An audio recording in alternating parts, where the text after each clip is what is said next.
नमस्कार विद्यार्थी मित्रांनो, आज आपण इयत्ता 10वी साठी मराठी या विषयाचा अभ्यास करणार आहोत। कुमार भारती या पाठ्यपुस्तकातील धडा क्रमांक 2 बोलतो मराठी ह्या पाठाचा हा सेशन क्रमांक 1 आहे। सुरुवातीला आपण पाठ अभ्यासण्यापूर्वी आपण या पाठाच्या लेखिकाबद्दल थोडक्यात माहिती जाणून घेऊया। बोलतो मराठी या पाठाच्या लेखिका आहेत डॉक्टर नीलिमा गुंडी। मराठी भाषा विषयाच्या त्या प्राध्यापिका आहेत, तसेच मराठी भाषेचे भाषा तज्ञ म्हणून त्यांना ओळखलं जातं आणि लेखिका म्हणून तर त्यांचा परिचय सगळ्यांना माहिती आहेच। त्यांची अक्षरांचा देव, निरागस हे बालसाहित्य, देठ जगण्याचा रंगाचा थवा हे ललित लेखक संग्रह आहेत। भाषा प्रकाश, भाषा ज्ञान, शब्दांची पहाट हे भाषा विषयक लेखन संग्रह इत्यादी 35 पुस्तके प्रकाशित झालेले आहे। त्यांनी स्वतःच्या मुलीचं जेव्हा भाषा बोलायला तिने सुरुवात केली होती, तर भाषेचा विकास कसा होत जातो, लहान मुलांना कसं भाषेचं ज्ञान दिलं पाहिजे या संदर्भात एक बाल साहित्य लिहिलेलं आहे। 2011 साली बेळगाव येथे झालेल्या मंथन महिला साहित्य संमेलनाच्या त्या अध्यक्ष होत्या। महाराष्ट्र साहित्य परिषदेच्या पुणे शाखेकडून प्रसिद्ध होणाऱ्या संवेदना या 2011 आणि 2012 सालच्या दिवाळी अंकासाठी मुख्य संपादक म्हणून त्यांनी काम केलेलं आहे। अशा रीतीने डॉक्टर नीलिमा गुंडी यांनी लेखिका म्हणून तर त्यांचा परिचय आहेच, पण एक मुख्य संपादक म्हणून सुद्धा त्यांनी कार्य केलेलं आहे। मराठी भाषेतील विविध शब्दप्रयोगांमुळे विनोदाची निर्मिती कशी होते याचे वर्णन या पाठामध्ये लेखिकेने केलेलं आहे। व्युत्पत्ती कोशात शब्दांची उत्पत्ती शोधल्याने आपल्याला खूप नवीन माहिती कळते आणि आनंदही मिळतो। आता उत्पत्ती कोश म्हणजे काय, कशाला आपण उत्पत्ती कोश म्हणतो, की जिथे शब्दांची निर्मिती होते, शब्दांचा जन्म कसा झाला, कुठे झाला, या सर्वांची इत्थंभूत माहिती आपल्याला उत्पत्ती कोशामध्ये मिळते। आपल्या जीवनात भाषेला महत्त्व दिल्यास मनातल्या भावभावनांचे सूक्ष्म अर्थसौंदर्य उलगडण्यास मदत होते, ह्या पाठातून स्पष्ट होते। बघा, जसं मनुष्याच्या जीवनाला आईशिवाय अस्तित्व नसतं, तसंच मानवाच्या जीवनाला भाषेशिवाय अस्तित्व नसतं। तर या पाठाच्या माध्यमातून लेखिका डॉक्टर नीलिमा गुंडी यांनी मराठी भाषेचं वैशिष्ट्य काय काय असतं आणि कोणते कोणते वैशिष्ट्य आहे या सर्वांचं विवरण या पाठामध्ये केलेलं आहे। तर चला मग डॉक्टर नीलिमा गुंडी लेखिका यांनी या पाठामध्ये भाषेचे कोणते कोणते मराठी भाषेचे काय काय वैशिष्ट्य सांगितलेले आहेत हे आपण प्रत्यक्ष पाठाच्या परिच्छेदातूनच समजून घेऊया। परवा वर्तमानपत्रात एक विनोद आला होता। विनोद म्हणजे काय, आपण त्याला इंग्लिशमध्ये जोक म्हणतो की नाही, जोक। बायको, तुम्हाला मी उत्तप्पा बनवू का? नवरा, नको, मी माणूसच ठीक आहे। आली मोठी जादूगार। आता बघा, इथे काय झालेलं आहे, एक विनोद निर्माण झालेला आहे। आता कसं काय निर्माण झाला पाहूया आपण। बायको काय म्हणते नवऱ्याला की मी तुम्हाला एक उत्तप्पा बनवून देऊ का? आता उत्तप्पा हा एक खाण्याचा पदार्थ आहे, पण आता तो बनवणे हे काय आहे, एक क्रियापद आहे। म्हणून बघा, आता क्रियापद आहे ना, उत्तप्पा हे खाण्याचा पदार्थ बनवण्याविषयी पत्नी नवऱ्याला विचारत आहे, पण नवरा काय म्हणतो की नको, मी माणूसच ठीक आहे। म्हणजे नवऱ्याने काय अर्थ लावलेला आहे की उत्तप्पा नवऱ्याला माणसाच्या ऐवजी एक खाण्याचा पदार्थ बनवण्याच्या संदर्भात नवऱ्याने असा अर्थ काढलेला आहे। म्हणजे तो काय म्हणतोय की नको, मी माणूसच ठीक आहे, आली मोठी जादूगार। अशा रीतीने इथे शब्दाचा प्रयोग वेगळ्या पद्धतीने केल्यामुळे त्याचा अर्थ सुद्धा वेगळा होत आहे आणि त्यामुळे त्याच्यामध्ये विनोद निर्माण झालेला आहे। का बरं विनोद निर्माण झाला? कारण बनवणे हे क्रियापद तिथे शोभणार नाही। आता बघा, कधीतरी काय होतं की आपण एखादं शब्द, एखादं नाम, एखादं क्रियापद, एखादं प्रत्यय आपण चुकीच्या पद्धतीने बोलतो किंवा तिथे लिहितो किंवा वापरतो आणि त्यामुळे काय होतो, त्याचा अर्थ बदलतो आणि ते कधी कधी हास्यास्पद होतो आणि त्यामुळे विनोद निर्माण होतो. ते हल्ली हिंदी भाषेतून आपल्या स्वयंपाकघरात नको इतकं घुसलेलं आहे. बघा आता काय सांगायचं, लेखिकाला इथे काय सांगायचं की कधी कधी आपण काय करतो, भाषा बोलतो पण आपण एकच भाषा बोलत नाही, अनेक भाषांचं संमिश्रण करतो. कधी हिंदी मराठी बोलत असताना हिंदी शब्दांचा प्रयोग करतो, कधी इंग्लिश शब्दांचा प्रयोग करतो किंवा अन्य भाषांचा प्रयोग करतो आणि त्यामुळे काय होतो, त्याचा कधी कधी शब्दाचा अर्थ बदलतो. आणि ज्या पद्धतीने आपल्या महाराष्ट्रीयन लोकांचे खाण्याचे जे पदार्थ आहेत त्याच्यामध्ये आज आपण बघतो की वेगवेगळ्या प्रदेशाचे खाण्यापदार्थ आपण नॉर्मली सगळे यूज करतो. तसंच ज्या पद्धतीने आपण घरामध्ये स्वयंपाकामध्ये वेगवेगळे खाण्याचे पदार्थ ट्राय करतो ना, तसंच आपण भाषा बोलताना वेगवेगळ्या भाषेतील शब्द सुद्धा आपण मराठीमध्ये मिक्स करून टाकतो आणि त्यामुळे त्याचा अर्थ बदलत राहतो. जसं की बघा, मराठीत पोळ्या लाटणे, भाजी फोडणीस टाकणे, कढी करणे, भात रांधणे, कुकर लावणे अशा वेगवेगळ्या क्रियांसाठी वेगवेगळे शब्दप्रयोग आहे. आता बघा, शब्दप्रयोग म्हणजे की शब्दांचा उपयोग करणे किंवा शब्दांचा प्रयोग करणे. जसं की मराठीमध्ये आपण पोळ्या लाटणे बोलतो, भाजी फोडणीस टाकणे म्हणतो. आता आपण फोडणी देतो किंवा करतो की ना, भाजी करताना आपण फोडणी करतो पण आपण काय म्हणतो, भाजी फोडणीस टाकली. तर हे चुकीचं आहे. टाकणे असं म्हणजे का आपण एखादी वस्तू टाकून देतो का, फेकून देतो का? टाकण्याचा अर्थ फेकणे पण होतो की नाही. म्हणजे आपण भाजी फोडणीस फेकतो का? नाहीच, आपण फोडणी देतो.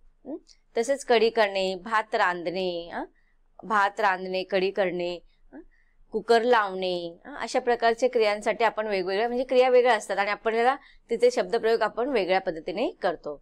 पण हल्ली सगळे पदार्थ फक्त बनवले जातात. आता बघा, बनवले पदार्थ बनवतो आपण असं बोलतो, पण बनवणे याचा शब्दशः जर अर्थ पाहिला ना तर बनवणे ह्या शब्दाचा अर्थ काय होतो की फसवणे, कोणाची तरी फसवणूक करणे की नाही. आपण कधी कधी बोलताना मुलं बोलतात एकमेकांबरोबर, विद्यार्थी बोलत असतात, अरे काय झालं माहितीये का, काल त्याने मला नोट्स दिले नाही ना, मला त्याच्याकडे नोट्स पाहिजे होते म्हणून मी त्या मुलाला असं असं बनवलं, म्हणजे मी त्याला खोटं कारण देऊन फसवलं. तसं मग आपण आजकाल काय झालेलं आहे की खाण्याच्या पदार्थामध्ये आपण सर्रास बनवणे हा शब्द वापरतो. आता बनवणे याचा शब्दाचा अर्थ काय असतं की फसवणे, पण आपण पदार्थ फसवतो का? नाही, आपण पदार्थ करतो. तर मग अशा रीतीने आपण काय करतो आहे, शब्दांचा प्रयोग आहे ना तो वेगळ्या पद्धतीने वेगळ्या ठिकाणी वापरतो. बनवणे, मराठीत बनवणे म्हणजे फसवणे असा अर्थ खरं तर रूढ आहे. त्यामुळे माणसाचं माकड आणि पुन्हा माकडाचा माणूस बनवणारा जादूगार विनोद करणाऱ्या नवऱ्याला आठवला तर आश्चर्य नाही. तर आता बघा, इथे बायकोने काय केलं होतं, उत्तप्पा बनवणे म्हणजे नवऱ्याला उत्तप्पा खाण्याचा पदार्थ बनवायचा होता, पण नवऱ्याने काय तो अर्थ घेतला की माणसाचा पदार्थ, खाण्याचा पदार्थ त्याला बनवण्यासाठी. म्हणून मी इथे सांगितलेलं की माणसाचं माकड किंवा पुन्हा माकडाचा माणूस बनवणारा जादूगर जसा असतो ना, तसा विनोद करणाऱ्या ह्या नवऱ्याला तर त्या ठिकाणी नवऱ्या बायकोच्या संवादामध्ये नवऱ्याला तो विनोद करणारा माकडाला जसा माणूस बनवतो ना जादू करताना, किंवा माणसाला माकड बनवतो तो बनवतो की ना फसवणूक करून. आता जादूगर काय करत असतात, एक फसवणूकच करत असतात आपल्या बरोबर की नाही. मग तशा रीतीने नवऱ्याला तो प्रसंग तिथे आठवला आणि त्यामुळे लेखिका इथे म्हणतात की अशा रीतीने शब्दांचा प्रयोग चुकीच्या ठिकाणी केल्यामुळे काय होतो, अर्थ त्याचा चुकीचा होतो आणि त्यामुळे विनोद निर्माण होतो. आणि असा विनोद जर निर्माण होत असेल तर त्याच्यामध्ये काही आश्चर्य नक्कीच नाही. मराठी ढंगांचे शब्दप्रयोग ही आपल्या भाषेची श्रीमंती आहे.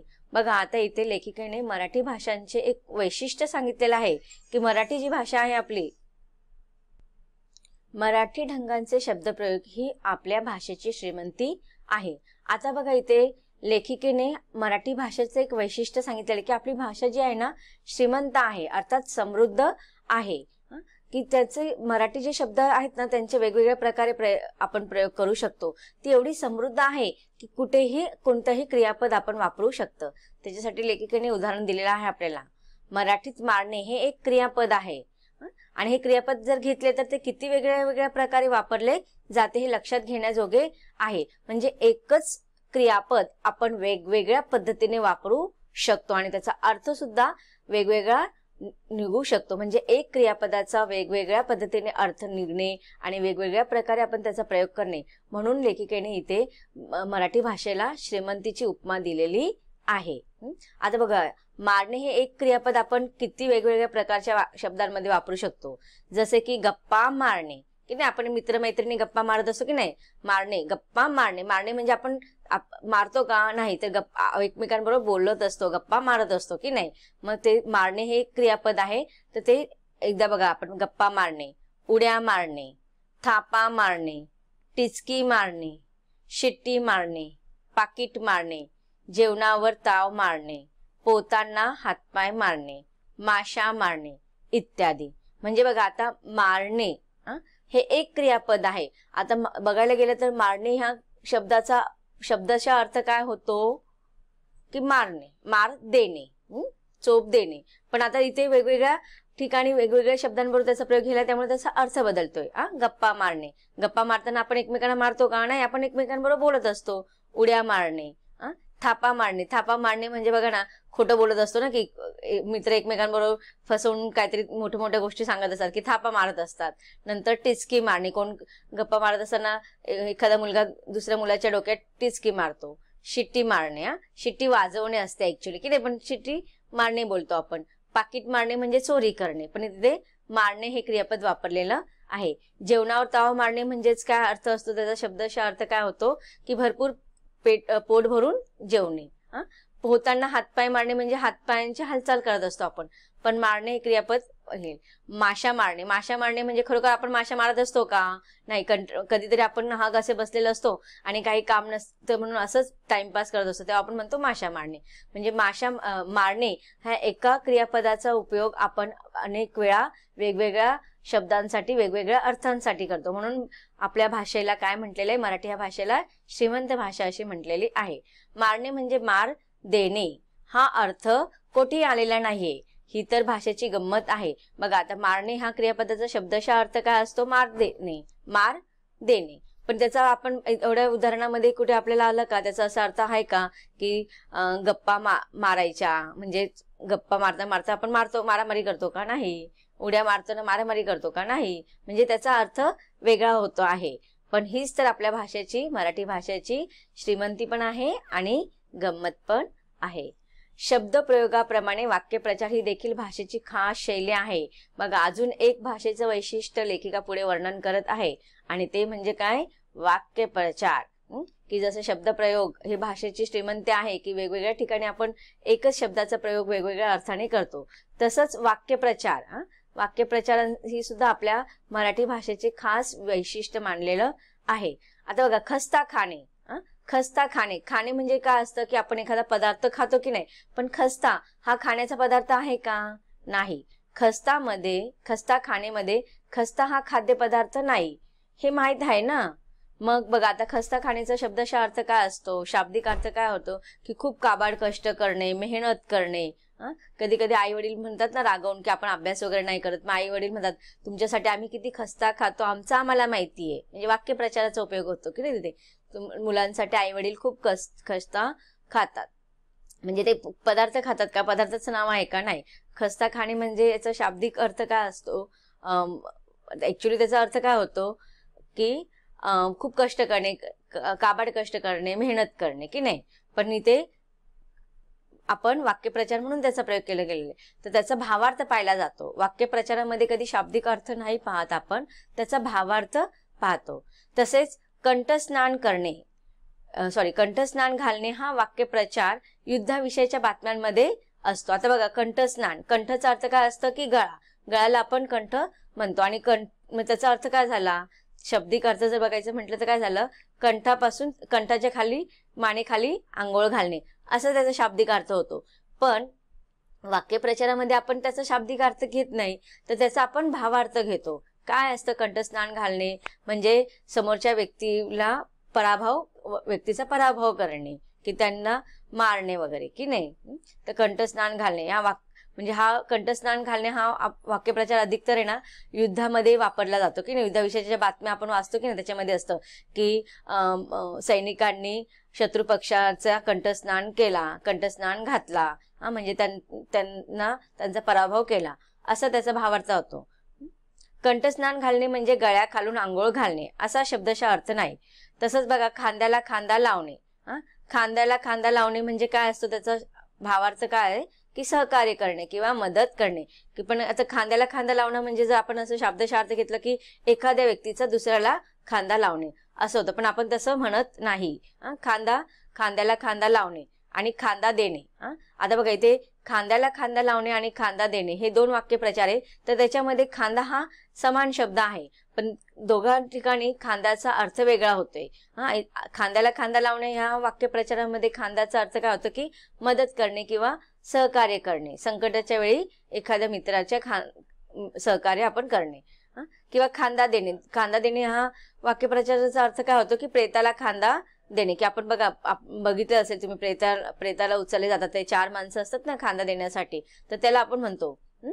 तर यातला फरक आपल्याला लक्षात घ्यायला पाहिजे. मग बघा कधी कधी काय होतो की वाक्यप्रचारामध्ये जो शब्द असतो ना, तो एकच शब्द अनेक प्रकारे वेगवेगळ्या अर्थाने वापरला जातो. मग कोणता शब्द कुठे कोणता अर्थ काढतोय हे आपल्याला व्यवस्थित विचारपूर्वक पाहिलं पाहिजे आणि ते लक्षात घ्यायला हवं. एकाऐवजी दुसरे क्रियापद वापरले तर अर्थाचा अनर्थ होईल. मग बघा इथे लेखिकाने अजून एक भारतीय भाषेचे वैशिष्ट्य सांगितलेलं आहे की एक तर अगोदर आपण पाहिलं की शब्दप्रयोग व्यवस्थित केला गेला पाहिजे, त्याचा शब्दशः अर्थ प्रत्येक ठिकाणी आपण घेत नाही.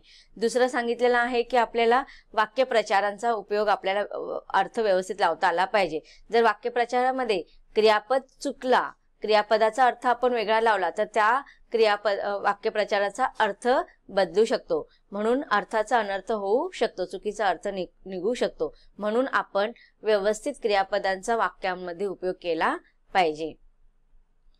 अशी अनेक उदाहरणे देता येतील, त्यासाठी शब्दकोश वापरण्याची सवय करायला हवी. मग बघा अशा रीतीने जर आपल्याला वाक्यप्रचार किंवा मग शब्दप्रयोग कसे कोणत्या ठिकाणी कोणत्या वाक्यामध्ये किंवा बोलताना आपल्याला कोणत्या शब्दांचा प्रयोग केला पाहिजे, कोणत्या वाक्यप्रचारांचा प्रयोग केला पाहिजे, याच्यासाठी जर आपल्याला मराठी भाषेचं माहिती पाहिजे असेल, त्याचे ज्ञान आपल्याला पाहिजे असेल, तर आपल्याला शब्दकोश वापरण्याची सवय असली पाहिजे. शब्दांचा संग्रह, ज्याला मराठी शब्दांचा संग्रह आपण इंग्लिशमध्ये त्याला डिक्शनरी म्हणतो की नाही, तर मग शब्दकोश बघा एका शब्दाचे अनेक अर्थ त्याच्यामध्ये दिले जातात, म्हणून आपल्याला नेहमी शब्दकोश वापरण्याची सवय करून घ्यायला पाहिजे. अक्कलवाण म्हणजे हुशार, पण अकलेचा कांदा म्हणजे अतिशहाणा हे माहीत नसेल तर कोण आपले खरे कौतुक करतोय की कोण फिरकी घेतोय हेच आपल्याला कळणार नाही. बघा आता इथे अक्कलवाण, आता हे अक्कल हे काय आहे, एक शब्द आहे आणि त्याला वाण हा प्रत्यय लावलेला आहे. पण बघा अक्कलवाण म्हणजे काय, आपण एकदम हुशार म्हणतो की नाही, पण त्याचा आपण दोन उपयोग पण करू शकतो. कधी कधी अतिशहाणा किंवा अतिहुशार आपण एकतर खूप हुशार असलेल्या मुलासाठी वापरतो किंवा खूप आपल्याला लबाडगिरी करणारी माणसं असतात ना, त्यांच्यासाठी सुद्धा आपण म्हणतो अक्कलवाण किंवा अतिशहाणा, अतिहुशार. आणि अकलेचा कांदा म्हणजेच काय, अतिशहाणा. आता ह्या शब्दांचा अर्थ जर कोणाला माहिती नसेल तर कोणासाठी काय शब्दाचा प्रयोग केला हे त्याला समजणार नाही. म्हणून कोण आपलं कौतुक करतोय, कोण आपल्याला लबाड बोलतोय की कोण आपली फिरकी घेतोय, हे जर आपल्याला माहिती करून घ्यायचं असेल तर आपल्याला त्या शब्दांचा शाब्दिक अर्थ माहिती असला पाहिजे, त्यांचा भावार्थ पण माहिती असला पाहिजे, आणि याच्यासाठी आपण शब्दकोश वाचण्याची सवय लावून घेतली पाहिजे. तर विद्यार्थी मित्रांनो, आतापर्यंत आपण ह्या पाठामध्ये लेखिकेने आपल्याला भाषेची कोणती कोणती वैशिष्ट्य आहेत याची माहिती दिलेली आहे. याच्यानंतर ही लेखिका आपल्याला भाषेचे वैशिष्ट्य सांगणार आहेत. मराठी भाषेचे कोणती कोणती वैशिष्ट्य असतात ते सांगणार आहात, त्याचा आपण अभ्यास करणार आहोत, पण यानंतरच्या भागामध्ये. धन्यवाद.